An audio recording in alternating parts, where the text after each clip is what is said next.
Hello, आयो बच्चा party आगे चलते हैं। Next topic is energy stored in capacitor and energy density of capacitor. जो कैपेसिटर है उसमें हम उसकी प्लेट के बीच में कितनी एनर्जी स्टोर्ड है उसको फाइंड करेंगे। सपोज करो ये कैपेसिटर है,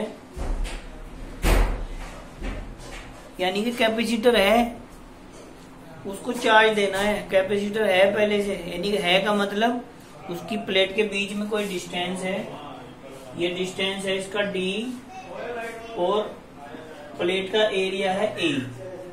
ईच प्लेट का एरिया a है और डिस्टेंस d है, तो इसकी कैपेसिटी भी कुछ होगी। भले इसने चार्ज अभी नहीं लिया है, जब इसको चार्ज देंगे उसके बाद लेना शुरू करेगा, तो उसकी कैपेसिटी होगी epsilon naught a upon d होगी। ठीक है, अब देखो इसको हमें चार्ज देना है। सपोज करो इसको 10 माइक्रोकूलम हमें चार्ज देना है। सोर्स से जोड़ के इसको चार्ज देना हमने स्टार्ट किया, तो शुरू में इस पे चार्ज 0 है।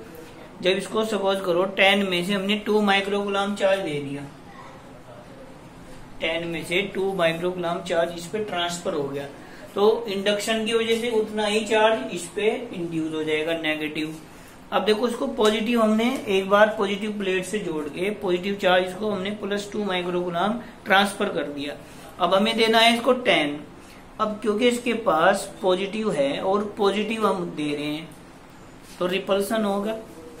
उस रिपल्सन के अगेंस्ट हमें वर्क करना पड़ेगा एक्सटर्नल सोर्स से। तो वो जितना हम वर्क करेंगे उसी को हम बोल देंगे एनर्जी। वो एनर्जी की फॉर्म में प्लेट के बीच में स्टोर हो जाता है।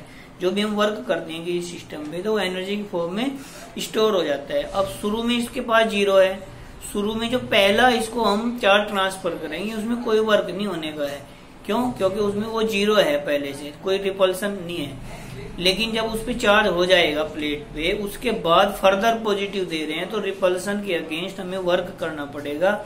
उसी की वजह से वो जो वर्क होगा वो एनर्जी की फॉर्म में स्टोर हो जाएगा। अब देखो ये सपोज करो अर्थ पे रखा हुआ है, यहाँ पे अर्थ पे अगर होगा तो इसकी जो एनर्जी होगी, पोटेंशियल एनर्जी इसकी 0 होगी। अगर इसको हम यहाँ से यहाँ पे उठा के ले जाएं, तो बताओ वर्क किया है या नहीं किया है? वर्क किया है। ठीक है, इसको उठाने में हमने वर्क। अब बताओ इसके पास एनर्जी है या नहीं है? अब एनर्जी है इसके पास। कौन सी एनर्जी है? पोटेंशियल एनर्जी है। ये एनर्जी स्टोर करी हुई, इसने स्टोर है इसमें। इसको अगर हम छोड़ देंगे तो वो जो हमारी पोटेंशियल एनर्जी थी वो काइनेटिक एनर्जी में चेंज हो जाएगी। तो जब हम किसी पे कोई वर्क करते हैं, जैसे इस पे मैंने वर्क किया है, तो वर्क करने में वो जो मैंने वर्क किया है वो वर्क इसमें एनर्जी की फॉर्म में स्टोर हो जाएगा। ऐसे ही कैपेसिटर को जब हम चार्ज करने में वर्क करेंगे वो उसमें एनर्जी की फॉर्म में स्टोर हो जाएगा। सपोज अगर एक स्प्रिंग है, स्प्रिंग को हम ऐसे प्रेस कर देते हैं, तो हमें उसको प्रेस करने में वर्क करना पड़ेगा। तो वो वर्क उसने स्टोर कर लिया, नहीं कर लिया?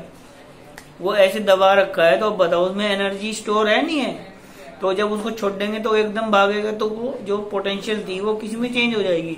काइनेटिक। अगर वो स्प्रिंग ऐसे ही रखा हुआ है, हमने कोई वर्क नहीं किया है, तो एनर्जी उसकी 0 होगी। अगर उसको कंप्रेस कर दिया तो वर्क कर दिया, एनर्जी स्टोर हो जाएगी।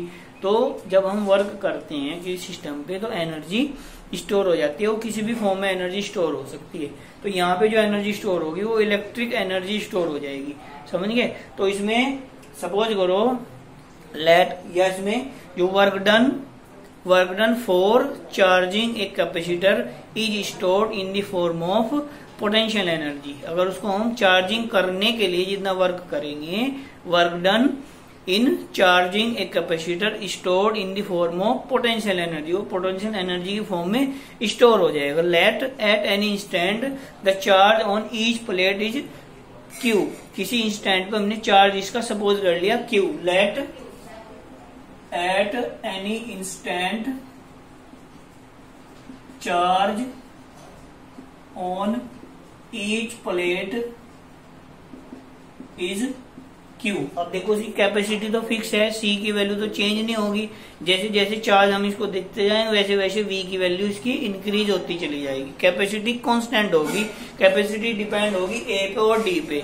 अगर ए डी को हम चेंज कर देते हैं तो कैपेसिटी चेंज हो जाएगी, लेकिन हमें ए डी चेंज नहीं। ये हमारा कैपेसिटर रखा हुआ है ये, तो इसकी कैपेसिटी हमारी कांस्टेंट है, क्योंकि वो बस सब कुछ उसमें ए और डी फिक्स है। अगर ए डी चेंज होगा तो ही कैपेसिटी चेंज होगी। तो ए डी हमने चेंज नहीं किया है, हमने चेंज क्या किया है, जो चार्ज इसको दे रहे हैं वो उसको हम ट्रांसफर कर रहे हैं। तो किसी स्टैंड पे चार्ज क्यू है, तो potential difference PD at this instant PD। V is equal to हो जाएगा, V इज इक्वल टू ये हो जाएगा Q अपॉन C, क्योंकि C उसका कांस्टेंट है, Q उसको दे दिया, V उस पर डेवलप हो गया, तो V is equal to Q upon C, इस पे पोटेंशियल है। तो small work done to transfer small charge dq। जिस टाइम पे उसका पोटेंशियल q अपॉन c है, उस टाइम पे जब हम उसको थोड़ा सा चार्ज देंगे, थोड़ा थोड़ा करके, तो थोड़ा सा चार्ज देने के लिए वर्क फाइंड कर लेंगे, टोटल के लिए उसका इंटीग्रेशन कर देंगे, बस इतनी सी बात है। तो ये होता है हमारा v is equal to dw upon dq। ठीक है, अगर dq चार्ज देने के लिए dw वर्क करना पड़ता है, तो पोटेंशियल हमारा हो जाएगा dw अपॉन dq। तो यहाँ से dw हमारा आ जाएगा v इंटू dq। इसको फर्स्ट ले लेंगे, इसको सेकंड ले लेंगे, फिर v की वैल्यू पुट कर देंगे, putting the value of v। तो dw हमारा आ जाएगा q upon c into dq। ठीक है, ये कब आ जाएगा? उस इंस्टेंट पे, जिस इंस्टेंट पे चार्ज q है, ठीक है, पोटेंशियल v है, उस इंस्टेंट पे हम थोड़ा सा चार्ज देने के लिए इतना वर्क करना पड़ेगा, थोड़े से चार्ज के लिए थोड़ा सा वर्क होगा, और टोटल के लिए इसका हम क्या कर देंगे? इंटीग्रेशन कर देंगे। ठीक है, total work done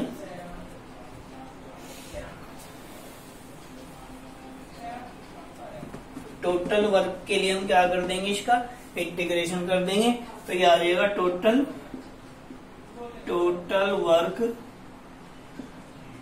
work done to transfer charge 0 to capital Q ले लेंगे। सपोज अगर हमने कैपिटल Q चार्ज उसको देना है, 0 से हम स्टार्ट करेंगे, तो ये आ जाएगा dw इंटीग्रेशन, और इसका इंटीग्रेशन 0 टू Q, और ये आ जाएगा Q upon C into dq। अब जो कांस्टेंट है उसका तो इंटीग्रेशन करने की जरूरत नहीं है, उसको बाहर ले लेंगे, C हमारा कांस्टेंट है, dw का इंटीग्रेशन हो जाएगा w, तो ये 1 अपॉन C बाहर आ जाएगा, ये बचेगा 0 टू Q और Q dq। ये हमने पढ़ा है, अगर x dx है तो इसका इंटीग्रेशन होगा x स्क्वायर अपॉन 2। अगर x dx है तो इंटीग्रेशन हो जाएगा x square upon 2। l dl है तो l square upon 2। m dm है तो m स्क्वायर अपॉन 2। ठीक है, q dq है तो q स्क्वायर अपॉन 2 हो जाएगा। तो ये आ जाएगा 1 अपॉन c और q स्क्वायर अपॉन 2, और लिमिट पुट कर देंगे 0 टू q। पहले ये upper limit minus lower limit, 0 है तो इसके तो 0 आ जाएगी वैल्यू, तो ये आ जाएगा 1 upon c q square upon 2 minus 0। तो हमारी w की वैल्यू आ जाएगी 1 upon 2 q square upon c। तो ये हमारा वर्क आ जाएगा, जितना वर्क होगा उतनी ही पोटेंशियल एनर्जी होगी। तो u इज इक्वल टू हो जाएगा 1 upon 2 q square upon c। तो ये q और c की टर्म में फॉर्मूला है, 3 फॉर्मूला है इसमें। q की वैल्यू पुट कर देंगे, putting q is equal to cv, तो ये आ जाएगा u is equal to half c square v square upon c। यहाँ पे q की वैल्यू पुट कर दी हमने cv, तो c से c कैंसिल हो जाएगा, तो u is equal to half cv square. ये हमारा मेन फॉर्मूला ये है, न्यूमेरिकल में ज्यादा इसी का यूज होगा। ठीक है, एक हम c की वैल्यू पुट कर देंगे, इसमें पुट कर दो या इसमें, कोई से में पुट कर दो। Putting c is equal to, यहाँ से पुट कर देंगे ये वाली वैल्यू, यहाँ से c is equal to q upon v, तो u is equal to half q upon v into ये v स्क्वायर, तो v से v कैंसिल हो जाएगा, तो u की value 1 upon 2 q into v। q और v पता हो तो भी हम u फाइंड कर सकते हैं, cv पता हो तो भी हम फाइंड कर सकते हैं, qc पता हो तो भी फाइंड कर सकते हैं, लेकिन मोस्टली केसेस में न्यूमेरिकल में ये फॉर्मूला यूज होना है, u is equal to half cv square. अब है एनर्जी डेंसिटी। देखो फिजिक्स में कहीं भी किसी की भी डेंसिटी हो, तो डेंसिटी का मीनिंग होता है यूनिट वॉल्यूम में वो क्वांटिटी। ठीक है, मास डेंसिटी, मास पर यूनिट वॉल्यूम। ठीक है, या और कोई एनर्जी डेंसिटी, एनर्जी डेंसिटी का मतलब है एनर्जी पर यूनिट वॉल्यूम। यूनिट वॉल्यूम में जितनी एनर्जी होगी उसी को हम एनर्जी डेंसिटी बोल लेंगे। खाली डेंसिटी कुछ नहीं होता है, वो तो हम ऐसे ही 9th क्लास में याद कर लेते हैं। एक्चुअल में होता है वो मास डेंसिटी। ठीक है। अगर मास डेंसिटी होगी तो वो हमारा क्या हो जाएगा, यूनिट वॉल्यूम का जितना मास होगा उसको हम मास डेंसिटी या सिंपल डेंसिटी बोल देते हैं, वो मास डेंसिटी। ठीक है, यहाँ पे कौन सी डेंसिटी है, एनर्जी कितनी डेंस है, एनर्जी डेंसिटी यानी कि यूनिट वॉल्यूम में कितनी एनर्जी है। तो energy stored between the plates per unit volume is known as energy density. Energy stored per unit volume between the plates is called energy density. उसको हम energy density बोल देंगे। अब देखो ये हमारा कैपेसिटर है, ए इसका एरिया है, डी इसका डिस्टेंस है। तो सी की वैल्यू हमारी कितनी हो जाएगी, epsilon not a upon D, ये सी की वैल्यू हो जाएगी। हमारा फॉर्मूला है, देखो अभी हमने ड्राइव किया है हाफ सी वी स्क्वायर। तो इसमें सी और वी की वैल्यू पुट कर देंगे। तो पहले हम इसकी एनर्जी निकाल लेंगे इसकी टर्म में। तो ये सी की वैल्यू आ जाएगी, तो V इज इक्वल टू कितना हो जाएगा, V इज इक्वल टू हो जाएगा E इंटू डी। तो ये वैल्यूज में पुट करेंगे, U is equal to half C V square, putting the value of C and V। C और V की वैल्यू पुट कर देंगे तो U हमारा आ जाएगा half epsilon naught A upon D, और V हो जाएगा E square into D square. D से डी कैंसिल हो जाएगा तो U हमारा आ जाएगा half epsilon naught E square A into D. ये जो एनर्जी है ये पूरी वॉल्यूम में है, प्लेट के बीच में जितनी भी वॉल्यूम है उस पूरी की पूरी वॉल्यूम में इतनी एनर्जी स्टोर होगी। लेकिन हमें निकालनी है यूनिट वॉल्यूम के लिए, तो वॉल्यूम से इसको हम क्या कर देंगे, डिवाइड कर देंगे। अब देखो इसकी वॉल्यूम कितनी होगी, टोटल वॉल्यूम। देखो सपोज करो अगर ये हमारा प्लेन होगा, इस तरह से होगा, ये प्लेन है, कैसे बताया था मैंने, कैपेसिटर बनाते हैं, इसको हम मेटल की कोटिंग कर देंगे, इधर मेटल की कोटिंग कर देंगे दोनों तरफ। ठीक है, बीच में हमारा डाइलेक्ट्रिक स्लैब होगा, डाइलेक्ट्रिक मीडियम होगा, तो साथ में के लगा देंगे यहाँ पे।